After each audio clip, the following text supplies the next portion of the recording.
Meu nome é Marcos. Quando eu tinha 19 anos, fui atraído para algo muito maior do que eu poderia imaginar. O que eu vou contar a seguir não é apenas uma história assustadora para assustar curiosos. Não é uma lenda que foi distorcida ao longo do tempo. Isso aconteceu. E ainda sinto os efeitos até hoje. Se você acha que está preparado para enfrentar o desconhecido, eu lhe digo, cuidado com o que procura. Às vezes, as respostas vêm carregadas de sombras que nunca mais te deixam. Tudo começou durante meu primeiro ano na faculdade de História. Eu sempre fui fascinado por lendas urbanas e mistérios antigos. Era o tipo de garoto que passava horas na biblioteca, lendo sobre casos de desaparecimentos, artefatos perdidos, sociedades secretas, mas nunca imaginei que isso me levaria tão longe. Na época, meu fascínio por ocultismo e mitologia me aproximou de um pequeno grupo de amigos que compartilhavam os mesmos interesses. Daniel tinha um conhecimento enciclopédico sobre magia e rituais. Clara, apaixonada por bruxaria e simbolismo. E Felipe, o mais cético de nós, mas que adorava uma boa aventura. Foi Daniel quem primeiro mencionou o Grimório perdido. Estávamos numa tarde comum, sentados no bar do campus, quando ele trouxe à tona o boato que havia ouvido de um professor. O antigo livro de magia negra, supostamente escrito por uma bruxa no século XVII, estava escondido em uma biblioteca particular de um colecionador. O mais estranho era que ninguém sabia ao certo o conteúdo do Grimório, mas os rumores diziam que ele continha feitiços capazes de trazer à vida coisas que nunca deveriam existir. É claro que é só mais uma dessas lendas que rodaram por gerações e ficaram distorcidas, disse Felipe, tomando um gole de cerveja. Ninguém acredita que esse tipo de coisa realmente exista, né? Mas eu e Clara estávamos intrigados. Algo na forma como Daniel descreveu o Grimório me fez sentir que havia mais nessa história. Algo real. E claro, nós queríamos descobrir o que era. Foi assim que 2 semanas depois, nós 4 estávamos na casa do tal colecionador, o Sr. Menezes, um homem excêntrico e recluso que vivia numa mansão imensa à beira de uma floresta. Clara conseguiu nos convidar para um evento de exposição de livros raros, e o Sr. Menezes nos recebeu com uma cortesia quase teatral. A mansão era escura e coberta de móveis antigos. O ar tinha cheiro de papel envelhecido e madeira úmida. Aquela noite, a chuva batia violentamente contra as janelas, criando uma atmosfera ainda mais sinistra. Enquanto todos os convidados conversavam e admiravam os livros expostos, Daniel, Clara e eu nos separamos do grupo e nos aventuramos pelos corredores sômbrios, tentando achar alguma pista do tal Grimório. Felipe, é claro, ficou para trás, resmungando que estávamos apenas alimentando uma fantasia absurda. Mas não era isso que eu sentia. Quanto mais nos aprofundávamos na mansão, mais eu sentia uma presença. Um peso no ar, uma sensação de que algo estava acordando.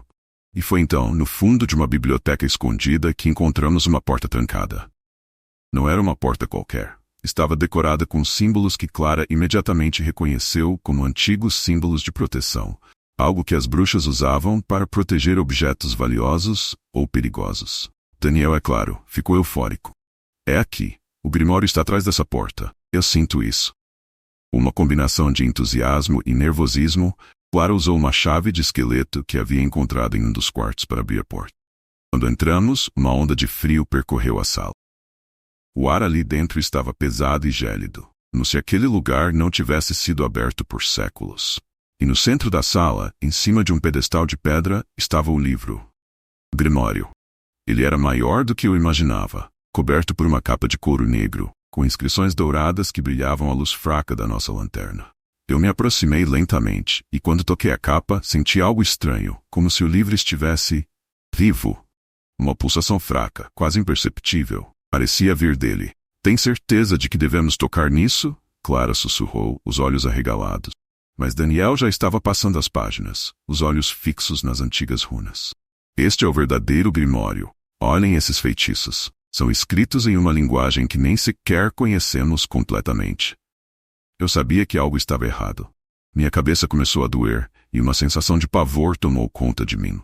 Eu queria sair dali, mas não consegui. Estava preso entre a curiosidade e o medo. Foi então que Clara notou algo estranho no fundo da sala. Um espelho antigo, com um vidro escurecido pelo tempo, estava encostado na parede. Ela se aproximou, e ao olhar para o espelho, seu rosto empalideceu. Vocês estão vendo isso?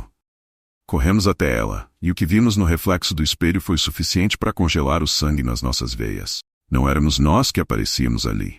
No reflexo, uma figura encapuzada, com olhos vazios e um sorriso distorcido, nos observava do outro lado. Eu não consegui me mover. Foi como se algo me prendesse ao chão. De repente, o grimório que Daniel segurava começou a emitir um som. Um sussurro baixo, repetido, como se algo estivesse tentando se comunicar. Ele soltou o livro, caiu ao chão com um estrondo. As luzes começaram a piscar e o ar ficou ainda mais pesado. Precisamos sair daqui, agora! Eu gritei. Mas já era tarde. O reflexo no espelho começou a se mover. Figura sombria se aproximava cada vez mais. O som dos sussurros aumentava, preenchendo a sala, enquanto o espelho se quebrava em 1000 pedaços. Foi aí que o pânico tomou conta.